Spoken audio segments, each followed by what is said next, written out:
जे उमेदवार उभे आहेत कदम साहेब अतिशय सामान्य लोकांमध्ये जनतेची सेवा करणारा उत्तम कार्यकर्ता शिंदे साहेबांनी दिलेला आहे आणि मला विश्वास आहे की त्यांचा या मतदारसंघात प्रचंड विजय होणार आहे।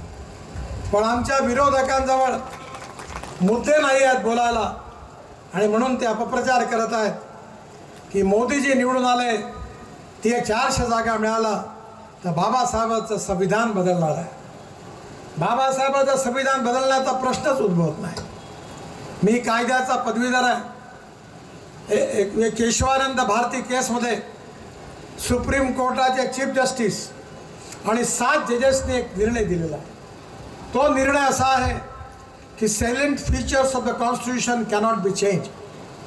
फ्रीडम ऑफ स्पीच, लोकतंत्र, समाजवाद, धर्मनिरपेक्षता, फंडामेंटल राईट हे घटनेचे मूलतत्व आहेत आणि ते कोणालाही बदलता येऊ शकत नाही असा सुप्रीम कोर्टाचा निर्णय आहे। पण ही घटनेचे जे इतर कलमा ज्या दुरुस्ती झाल्या आतापर्यंत 80 वेळा बाबासाहेबांची घटना तोडायचं पाप कोणी केलं असेल तर काँग्रेस पक्षाने केलेलं आहे। आणि एवढाच नाही तर राजीव गांधींचं भाषण व्हिडिओ सगळीकडे व्हायरल आहे की आम्ही घटना बदलवू।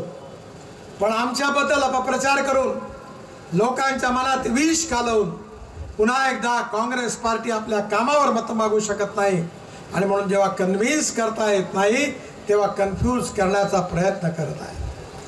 बांधवांनो, बहिणींनो, शरद जोशी आपल्या शेतकरी संघटनेचे नेते होते। ते नेहमी सांगायचे की आता आपण ग्लोबल इकॉनॉमीमध्ये आहोत। अन्नधान्याचा भाव ठरवणं आपल्या हातात नाही आहे। एबीपी माझा, उघडा डोळे बघा नीट।